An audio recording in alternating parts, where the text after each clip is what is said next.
This story is titled, Sister-in-Law Called the Cops on Me. So I refused to babysit her kids, and now her life is falling apart. Hey everyone! Before we jump into today's video, I need your help. We've noticed the channel is losing some traction, and subscribing is one of the best ways you can support us. It's quick, free, and it helps us keep bringing you awesome content. Your support means the world. Let's keep this channel growing together. Thanks so much. Now let's start the video. For years, my sister-in-law Sarah and I had a babysitting arrangement that worked perfectly. We started it back in March 2020 when the pandemic screwed everyone's lives over. She'd watch my kids 3 days a week, and I'd watch hers 3 days. No money exchanged hands, no drama, no bullshit. It was a win-win. And for 3 solid years, we kept it running smoothly. If something came up, we'd give each other plenty of notice, like mature adults. Then Sarah decided to throw all that out the fucking window over one stupid argument. A couple of weeks ago, we had this petty disagreement. I can't even remember what it was about. It was that insignificant. But apparently, Sarah took it personally. I figured she'd cool off after a day, so I didn't dwell on it. The next morning, I dropped my kids off at her place like I'd done 100 times before.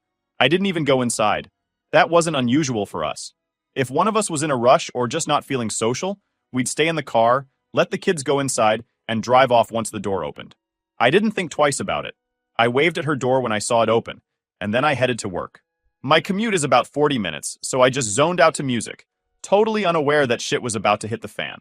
When I finally got to work and checked my phone, my stomach dropped. I had 20 missed calls and a ton of texts, all from Sarah. The text started off with her saying she wasn't watching my kids that day because of our argument. Then the tone shifted to her bitching about me ignoring her. The last few messages were her threatening to call the police if I didn't pick up my kids within 45 minutes. I couldn't believe what I was reading. I called her immediately, apologizing for not seeing her messages sooner. I explained that my phone was on silent while I drove. You know, because I'm not a moron who texts and drives. I told her I'd leave work early and come get the kids, but she cut me off. "You've got 45 minutes, or I'm calling the cops," she said, all smug like she thought she was doing me a favor. I was speechless. Who the hell calls the cops on their own family? I work with kids for a living. If anything about child abandonment ended up on my record, my career would be over. Sarah knew this, and she still pulled this shit. I told her I'd leave as soon as I could, but I had to wrap up a few things at work first. My boss was understanding, but even with her support, I couldn't just drop everything immediately. By the time I got back to Sarah's place, it was just over an hour later. 2 squad cars were parked in front of Sarah's place, lights flashing, and my kids were standing on the porch looking scared out of their minds. I wanted to throw up. Sarah was standing there talking to the officers like she was the damn victim in all this, acting all righteous and smug. I got out of my car, took a deep breath, and approached them. My first thought was to yell at Sarah right there in front of everyone, but I knew I couldn't. So I turned to the cops and tried to explain what had happened. "There's been a misunderstanding," I told them. "I didn't abandon my kids. I dropped them off here this morning like I've done 100 times before. But I didn't see her message saying she couldn't watch them until I was already at work." One of the officers looked at me like he'd heard this story a million times before. "You didn't see her messages?" he asked, skeptical. "No," I said, trying to keep my voice calm. "I was driving, and my phone was on silent. I called her back as soon as I saw the messages and told her I was on my way. I got here as fast as I could." Sarah, of course, had to chime in. "I told you I couldn't watch them today," she snapped. "You should have checked your phone before leaving them here. This is on you." I could feel my blood boiling, but I kept it together. "I didn't see the texts, Sarah. That's not an excuse to call the cops on me. You know I work with kids. Do you have any idea what this could have done to me?" She just shrugged, like it was no big deal. The cops looked between us like they didn't want to be involved in our family drama. One of them finally said, "All right, this sounds like a communication issue. There's no crime here, so we're not filing any reports. Just make sure this doesn't happen again." They left, and I grabbed my kids and put them in the car. I didn't even look at Sarah as I walked back to my car, but she just had to get the last word in. "Maybe next time you'll check your phone," she yelled after me. "This was your fault, not mine." I didn't respond. I couldn't. If I'd said anything, it would have been a string of words that would have probably made me look like the crazy one. Instead, I slammed the car door, drove home, and spent the rest of the day trying to calm the fuck down. The next few days were a blur. I couldn't stop replaying everything in my head. The cops. The smug look on Sarah's face. My kids looking terrified on that porch. The fact that I even had to explain myself to the police. It made my blood boil all over again. She knew what she was doing. She knew exactly how much was at stake for me, and she did it anyway. A few days later, Sarah had the audacity to text me. She said, and I quote, "I think I might have overreacted. Can we go back to the old babysitting schedule?" I stared at the message for a good 5 minutes, trying to decide if I was going to respond or just block her outright. In the end, I decided she needed to hear exactly what I thought. "No, Sarah," I replied. "We're not going back to anything. You called the cops on me, on your own family. You knew what that could have done to me, and you didn't give a fuck. So no, I'm not babysitting your kids ever again. Figure it out," she replied almost immediately, trying to twist it back on me. "If you'd checked your phone or spoken to me when you dropped them off, none of this would have happened," she wrote. "I warned you. I would have handled it differently if I were in your position." I couldn't believe the nerve of this woman. "You're out of your fucking mind if you think this is my fault," I shot back. "You crossed a line and I'm done with you." She kept texting, trying to guilt me into forgiving her, but I didn't reply. I blocked her number and figured that'd be the end of it. Spoiler alert, it wasn't. A few days later, my brother Mike called me.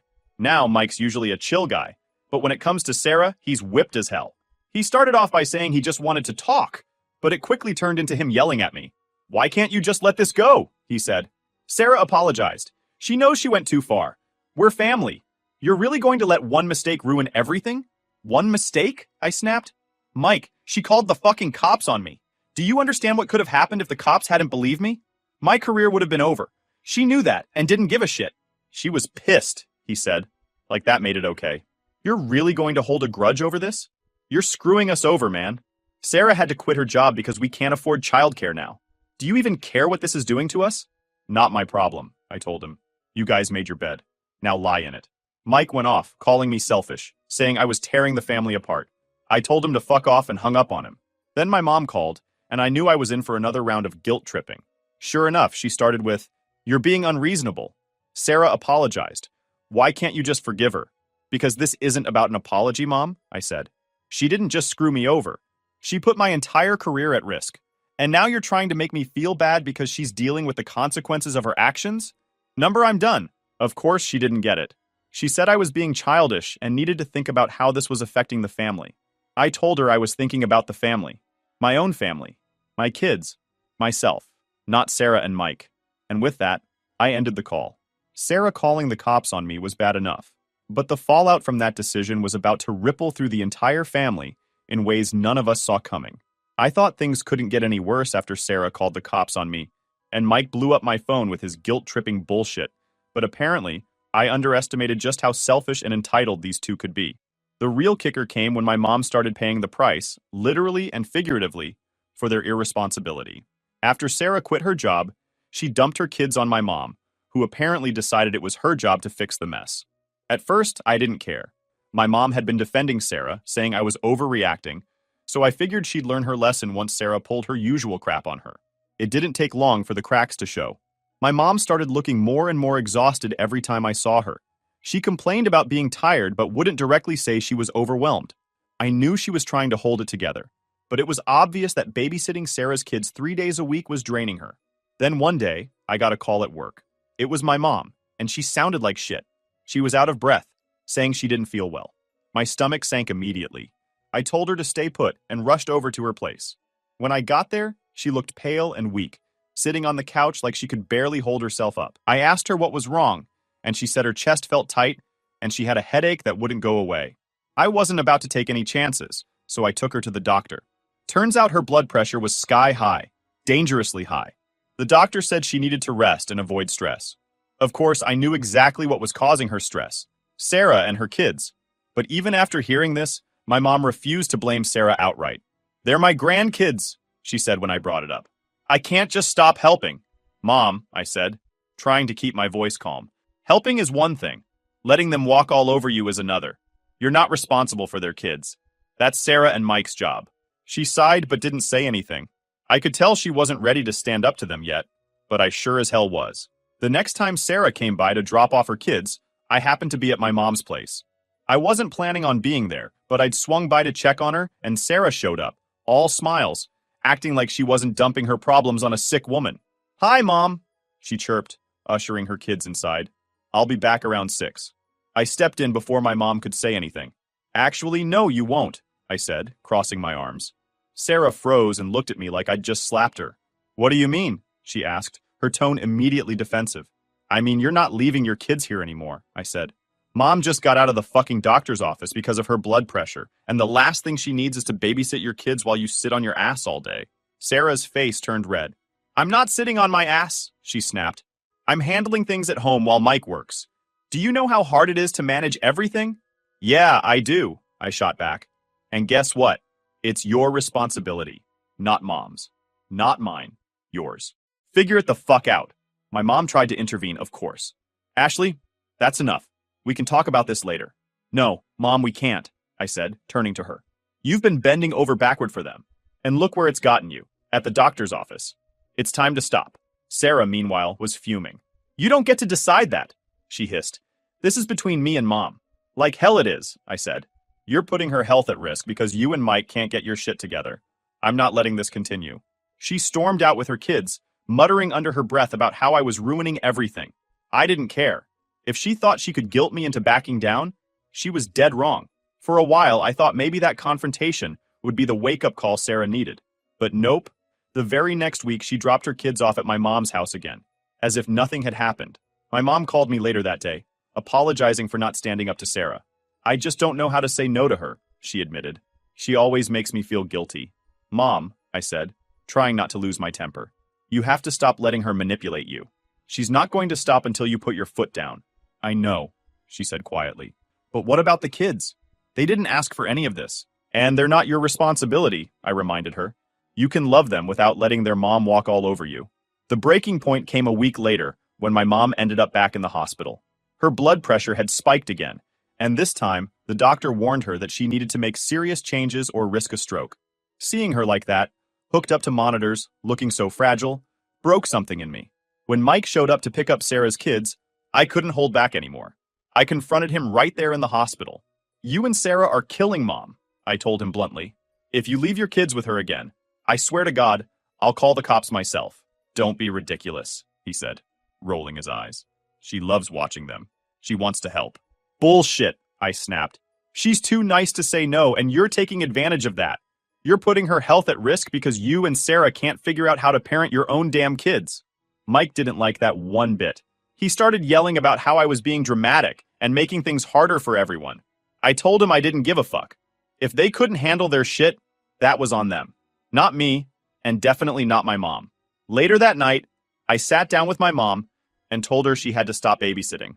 I love you, Mom, but this has to end, I said. You've done more than enough.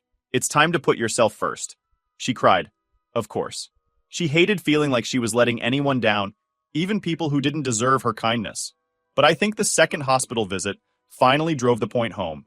She agreed to tell Sarah and Mike that she couldn't babysit anymore, even though I knew it was going to be a battle. Sarah and Mike weren't going to like it, but I didn't care. They needed to start taking responsibility for their own damn lives, whether they liked it or not.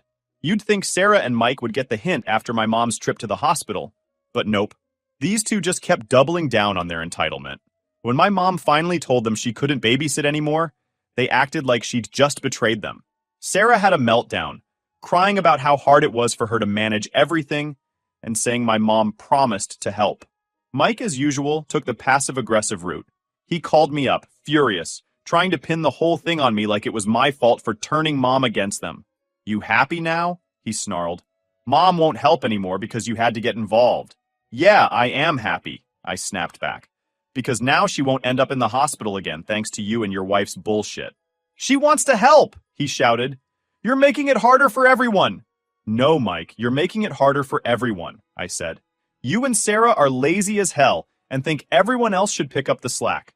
Mom almost had a fucking stroke because of you two, and you're still acting like the victims. Grow up. He hung up on me after that, but I didn't care. I was done trying to reason with him. If he and Sarah wanted to keep digging their own graves, that was their problem. I wasn't going to lose sleep over it. A few days later, I got a call from my mom. She sounded nervous, which immediately put me on edge. Ashley, Sarah dropped the kids off again, she said, her voice shaking. I saw red. What the fuck? Mom, you told her you couldn't do it anymore. I did, she said quietly, but she just left them here and said she'd be back later. That was it. I'd had enough. I called Sarah, and when she didn't pick up, typical, I left her a voicemail. You've got 45 minutes to pick up your kids, or I'm calling the fucking cops. And unlike you, I'm not bluffing. Get your shit together. I was shaking with rage when I hung up, but honestly, it felt good to give her a taste of her own medicine. Sarah showed up about 30 minutes later, just like I knew she would. She came storming into my mom's house, yelling about how unreasonable I was being. You're taking this way too far, she screamed. You wouldn't actually call the cops on me. Try me, I said, leaning against the counter with my arms crossed. You were more than happy to do it to me, so why the fuck shouldn't I? She kept ranting about how I was blowing things out of proportion, but I didn't engage. I just stared at her until she grabbed her kids and left. My mom looked horrified, but I didn't feel the slightest bit guilty. Someone had to stand up to Sarah, and if my mom couldn't do it, I would. Of course, Mike called me later that night to chew me out. What the fuck is wrong with you? He yelled. You're really threatening to call the cops on us now? You're taking this way too far. Oh, so now it's a problem when someone threatens to call the cops? I shot back. Maybe you should have thought about that when Sarah pulled the same shit on me. She was upset, Mike protested. She didn't mean it like that. Well, now I'm upset. And I do mean it, I said. You two are a fucking train wreck, and I'm not going to let you drag Mom or me down with you. Figure your shit out. You're tearing this family apart, he shouted. No, Mike, you and Sarah are doing that all on your own, I said, and hung up before he could respond. The next week, Sarah tried her usual routine, dropping the kids off at my mom's house without asking. But this time, I wasn't going to let it slide. I'd already warned her, so I didn't bother calling. I went straight to the police non-emergency line and reported an abandonment issue. I told them there were 2 kids left with a sick elderly woman who couldn't care for them. When the officers showed up, Sarah was absolutely livid. She stormed into my mom's house while they were still there, screaming about how I was ruining her life. This is your fault, she yelled at me. You're destroying my family. No, Sarah, you're destroying your own family, I said calmly. You've been dumping your responsibilities on everyone else, and now it's catching up to you. The officers made her take her kids and warned her not to leave them with someone who couldn't care for them. The look on her face was priceless. She wanted to argue, but even she wasn't stupid enough to push it further. After that, Sarah and Mike stopped trying to involve my mom, but the fallout from their mess was just beginning. Sarah was struggling to handle the kids on her own, and Mike was working overtime to make up for her lost income. Their marriage was clearly strained. Mike even started crashing at my mom's house a few nights a week, which only made things more awkward for everyone. My mom was upset, of course. She hated seeing the family fall apart, but I reminded her that this was all Sarah and Mike's doing. They're reaping what they sowed, I told her. This isn't your fault, and it's not your job to fix it. She nodded, but I could tell she still felt torn. That's the thing about my mom. She's too kind for her own good. But even she was starting to see that Sarah and Mike were beyond help. After the police visit, Sarah and Mike finally seemed to get the message. They stopped dumping their kids at my mom's house, but the fallout was already in full swing. Sarah was stuck at home, trying to manage her kids 24/7, and let's just say she wasn't handling it well. Mike was working nonstop to cover their bills, and the cracks in their marriage were getting bigger by the day. I wasn't surprised when my mom told me Mike had started crashing at her place some nights. Apparently, he needed space from Sarah because the constant fighting was driving him nuts. My mom tried to play it off like it wasn't a big deal, but I could tell she was worried. She kept saying things like, I just want everyone to get along, and family shouldn't be this way. I love my mom, but I couldn't help rolling my eyes. Mom, this isn't about getting along. Sarah and Mike made their bed, and now they're lying in it. This is on them, not us. But Ashley, she said, her voice cracking. What if they can't make it work? What if this breaks their family? I sighed. If their family is falling apart, that's because they refuse to take responsibility for their own lives. You can't keep fixing everything for them. Meanwhile, Sarah started spreading her version of the story to anyone who would listen. According to her, I was the villain who refused to help my own family in their time of need. She left out the part where she called the cops on me, of course. Instead, she painted herself as a struggling mom, just trying to do her best while I selfishly turned my back on them. I started getting calls from extended family members, all parroting Sarah's bullshit. Why can't you just help them out? One aunt asked. It's not like you're doing anything wrong, but you're making their lives so much harder. Oh, I'm making their lives harder, I snapped. Did Sarah tell you she called the fucking cops on me? Because that's why we're here. The silence on the other end of the line was always golden. I wasn't about to let her rewrite the narrative and make me out to be the bad guy. The drama hit its peak about a month later when Mike showed up at my mom's house in the middle of the night. He was drunk off his ass and rambling about how he couldn't take it anymore. And yes, before you ask, I'd warned my mom not to let him stay there. but she's too soft-hearted to turn him away. When I found out the next morning, I called him, ready to let him have it. What the fuck is wrong with you, Mike? Showing up at Mom's house like that? She doesn't need this shit. You don't understand, he slurred, clearly still hungover. Sarah's driving me crazy. She's always bitching about how hard things are, and I'm the one working my ass off to keep us afloat. Well, maybe if you two had your shit together, you wouldn't be in this mess, I snapped. But hey, keep blaming everyone else. That's been working great for you so far. He started yelling, but I hung up before he could finish. I wasn't wasting any more energy on him. The final nail in the coffin came a few weeks later, when Sarah officially quit her job for good. She'd been trying to hold on to a part-time gig, but between the cost of childcare and her inability to manage her kids without help, she gave up. Mike, meanwhile, picked up even more hours at work, but it still wasn't enough. Their bills were piling up, and their savings, if they even had any, were gone. I found out from my mom that they were considering moving back in with Sarah's parents several hours away. They don't have many options left, she said, sounding genuinely sad. Good, I said bluntly. Maybe they'll figure out how to handle their shit without dragging everyone else down with them. She didn't respond, but I could tell she was still holding on to some hope that things would turn around. I didn't share her optimism. People like Sarah and Mike don't change unless they're forced to, and even then, it's a long shot. A few weeks after that, I got a call from Mike. It was short and to the point. We're moving, he said. Thanks for nothing, asshole. I couldn't help but laugh. You're welcome, I said, and hung up. As of now, Sarah and Mike are out of the picture. They moved back in with Sarah's parents, and from what I've heard, their relationship is hanging by a thread. I'd be lying if I said I felt bad for them. They brought this on themselves, and I'm not about to lose sleep over it. My mom is doing better now that she's not babysitting or dealing with their drama. She still talks about how sad it is that the family fell apart, but I remind her that it's not our job to fix people who don't want to be fixed. As for me, I've made my peace with the situation. I don't think my relationship with Mike and Sarah will ever recover, but honestly, I'm okay with that. Some people need to hit rock bottom before they learn anything, and even then they might not change. At the end of the day, I have my own family to take care of, and that's where my focus is. If Sarah and Mike want to keep playing the victim, they can do it without me. I'm done.